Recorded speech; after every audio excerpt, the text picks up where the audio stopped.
Hello YouTubers, welcome to Big Buddha is Watching. I'm Big Buddha and today I'm going to do a review. This is going to be, I think, the first in a series of reviews I'm going to do, in which I want to highlight some stuff that I watched in my youth, shall we say, sort of maybe my early teens, around that time. Things that are largely forgotten now. So I won't be doing. Well, I will one day do Indiana Jones, sure, but this is going to be a short season of reviews. Not consistent. So I'm going to pepper them out, throughout my seasons and marathon sessions and what have you. But I'm going to focus on films that I enjoyed when I was younger, that I'm now revisiting for the first time, just to see if I'm going to engage with them in the same way as I did when I was younger. Funnily enough, I've noticed when I made a list of the films I wanted to look at, a large majority of them were British films. And in particular British comedies. It's funny, there's a consistency on this list of British films that they weren't really widely known, these films, when they came out, but it's funny how these films have seemed to be largely forgotten. I don't think we Brits really have a same reverence and same tendency to cultify something as maybe the Americans do. And so this is really an attempt by me to sort of rectify that wrong and go back and rediscover some of these things and see if there's any hidden gems in the mix. Anyway, there's a brief mission statement for you there. So first one on the list that I'm looking at today is the film Wilt from I forgot to check. It's either 88 or 89. I will double check that and put it on the video title. Wilt from 1988 or 89, starring the comedy duo Smith and Jones from Alas, Smith and Jones and Not the 9 O'Clock News, Griff, Rhys Jones and the late Mel Smith.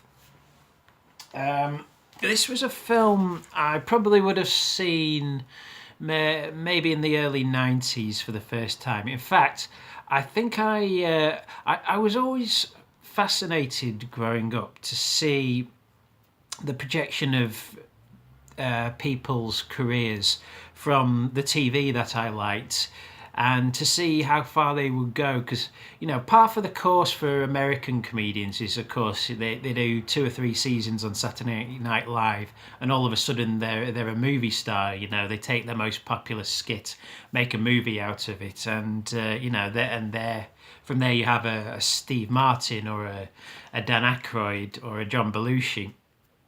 And I was always fascinated because I knew that there are examples of British comics, or there had been at the time, who'd made it in the movies. Peter Sellers, the Monty Python crew. So I was fascinated to see if there was anybody from the first generation of comics that I watched on TV who would make it in the movie business.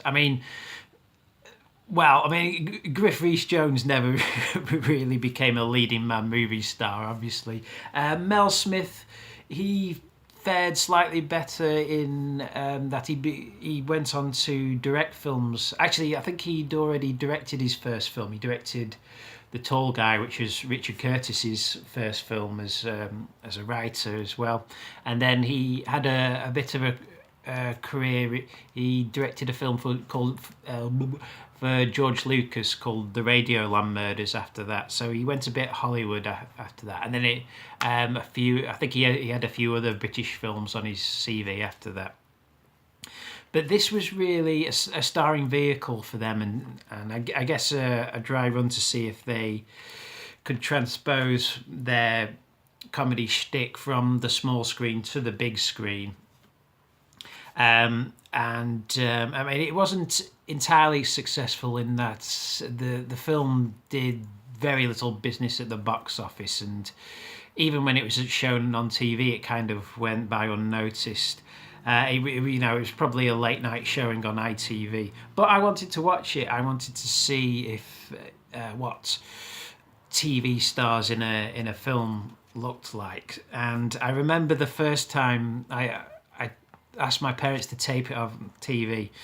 They actually sat down and watched the film. And decided I was too young for some of the subject matter that was on display. And I remember that to make up for it, they told me the next morning they decided the film wasn't suitable, so they taped a Michael J. Fox film for me instead, called Poison Ivy, which isn't the famous Poison Ivy film. I think there's a film called Poison Ivy, maybe about a Team Temptress serial killer, but this wasn't it. This was a gentle comedy set in a youth camp with Michael J. Fox as a counsellor, which I remember quite enjoying, but I probably only watched that once or maybe twice, and it's certainly...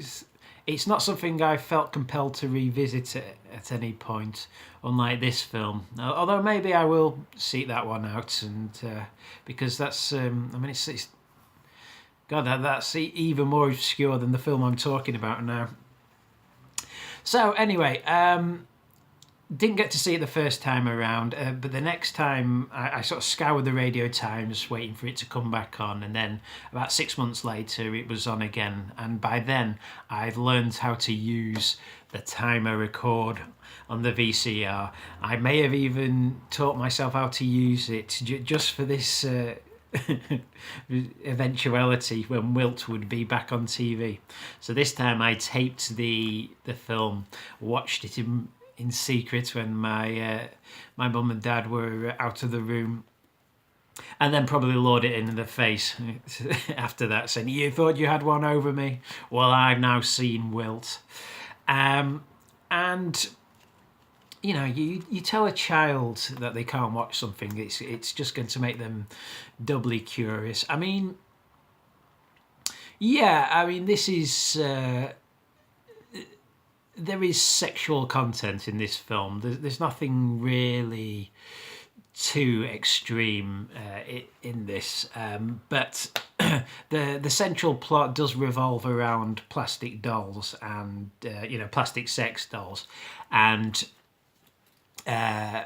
Griff Rhys Jones's character Henry Wilt been mistakenly accused of murdering his wife, played by Alison Steadman, and there's a body down the hall of the campus where he works, and what they think is a body, it transpires that it's a plastic blow-up doll, and you basically have Mel Smith playing the inept Chief Inspector Flint, who's investigating Wilt because he believes that he's murdered his wife, and it's his wife's body that's down the hole. And then you see in flashback the series of events that led to Wilt coming into contact with this plastic sex toy doll. You know, it wasn't his own, and how it ended up down the hole. And basically the comedic series of events that led to this point, and what then transpires from then on because of the investigation. So I mean, you can see there, you know, this is British humour. You know, British humour. The Carry On films ended in '78. And although with the exception of the brief revival in '92 with Carry On Columbus, but the vein of Carry On humour, the sort of smutty humour that revolved around sex, never really died out, because it's seaside postcard humour, we call it, is inherent in the British psyche, and it will never really go away. I think there was a move by the comedians of the 1980s who maybe saw themselves as being above this level of humour to have their cake and eat it, really. And a film like Wilt is really indicative of a movement to do a sophisticated carry-on film, if you like. You know, take the carry-on film sensibility, but ingest it with a level of sophisticated humour that maybe wasn't there in certainly some of the later carry-on films. Other examples might be a film like Fierce Creatures as well, which has jokes that you would have thought was above John Cleese. Characters being mistakenly thought to be having sex with sheep and things. That kind of humour. Also, as well, as I said with the plastic doll thing. This is from the time that in the late 80s where I think plastic sex toy dolls were sort of burgeoning up in people's consciousness. They'd kind of come up from the smutty ads that you might see in the back of magazines or things that advertised in windows with shops with windows that have been blacked out and just triple X's over the door. They come up from that and sort of burgeoned up in people's consciousness, and they were having a sort of renaissance as being the funniest thing that had ever been created. Because everybody remembers the episode of Only Fools and Horses, of course, which featured the sex dolls, the ones with the faulty gas canisters, which meant that they blew up at the end. And to be fair, it is one of the funniest episodes of Only Fools and Horses. I'm trying to think. Of course, later they crop up in things like Bottom as well, or at least the live shows. So.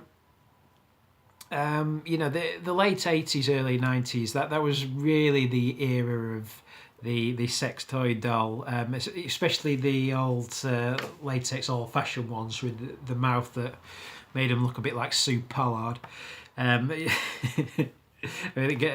I guess the joke is, how could anyone find these things attractive in the first place?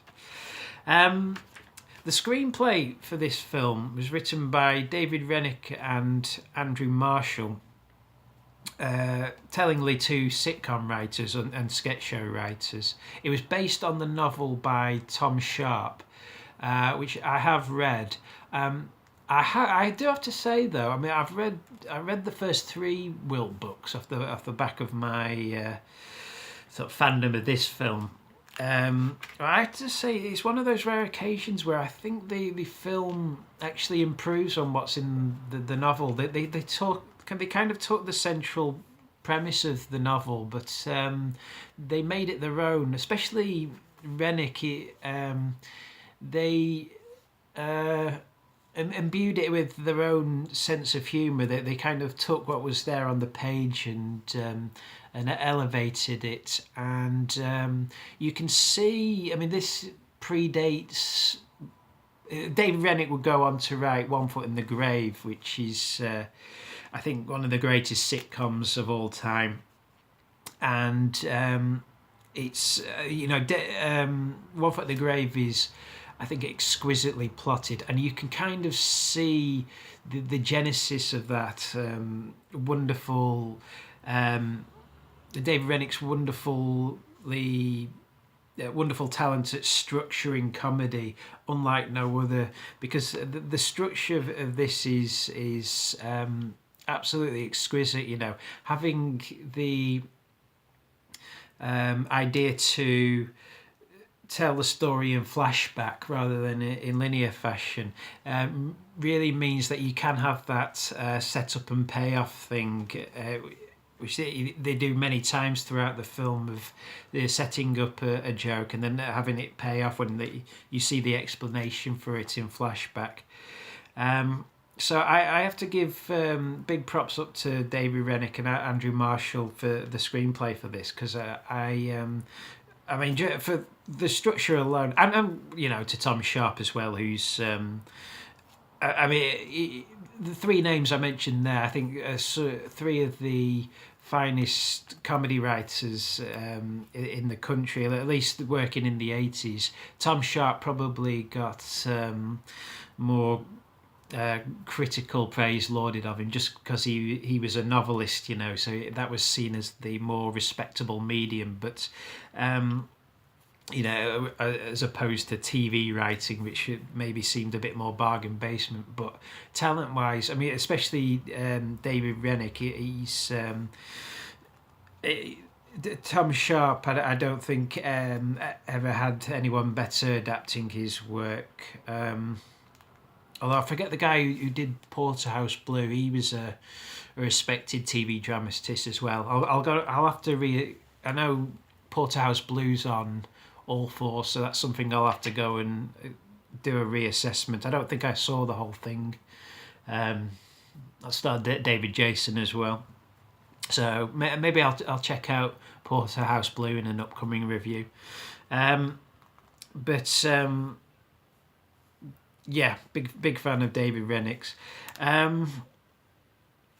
Where this film really comes alive, though, are the obviously the moments where Smith and Jones are just in the scenes together. I mean, Smith and Jones they were famous for their two-handers, which were just head-to-head conversations in which you had the old Laurel and Hardy dynamic, really, of you had a very stupid person and another stupid person, but stupid person who thinks he's brighter than the other stupid person.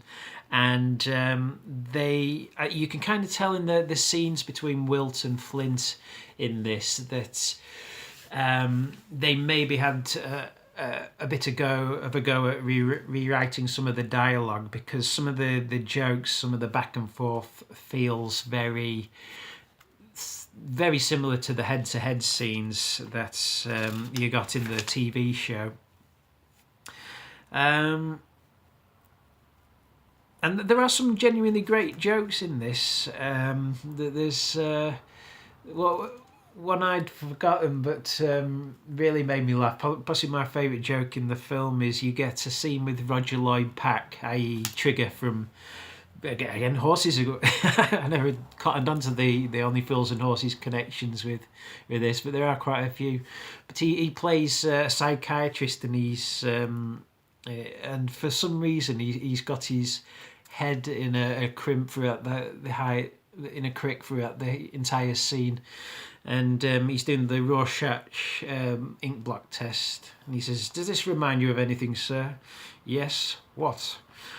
"A Rorschach an ink block test. You don't think it looks like a woman lying in a pool of blood?" "Well, of course I do, but I'm not going to say that. I'm sitting here on a murder charge."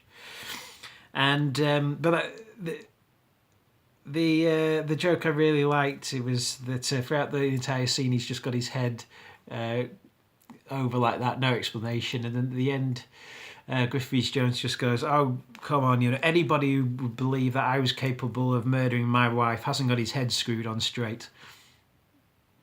That made me laugh. Another one that's made me laugh was they're doing a raid on a sex shop, and Mel Smith says, "My God, do people really buy tartan dildos?" "No, sir, that's my thermos." So, great jokes. I mean, so if I was to criticise the film, I'd say that the really good jokes are probably few and far between. You do get some joke-free scenes, but there are some very funny moments. But the they're maybe not quite funny enough to justify the wait for them, if you know what I mean. Like the really great comedies, sometimes they make you wait, a scene or a couple of scenes for a laugh. But when the laugh comes, it's worth it because it's a really great belly laugh. Whereas this is one of the ones where you wait a scene or a couple of scenes and then you might get a little pithy laugh, So, yeah, I mean, although I very much enjoyed watching the film this time around, this must have it must have been over 20 years since I last watched it. It wasn't the laugh riot that I remember it being, but it was entertaining nonetheless.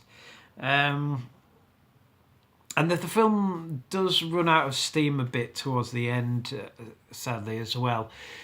After the investigation's over, which is the back and forth, the story of the investigation and the back and forth between Flint and Wilt and they're sort of playing each other off against each other as they get more and more exasperated, and the weaving in the flashbacks.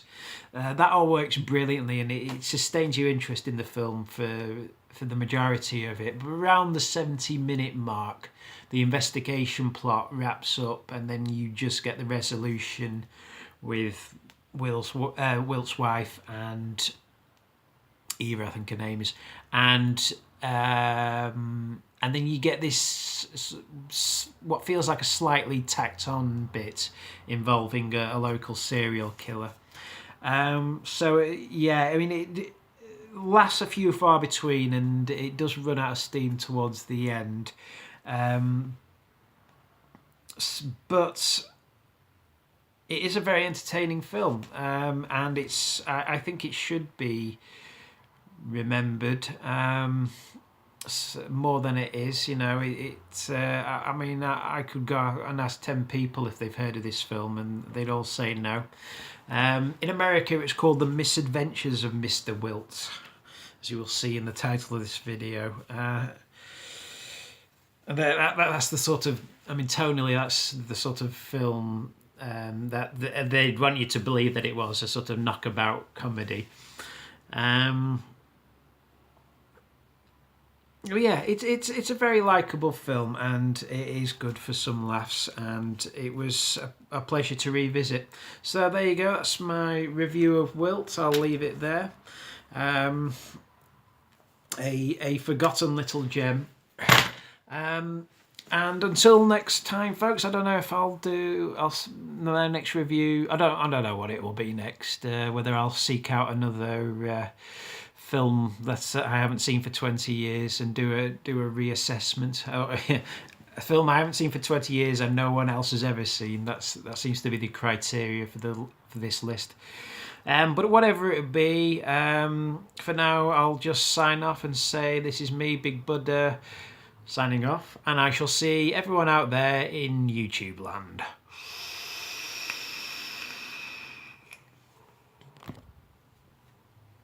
Still here. Let's try that again.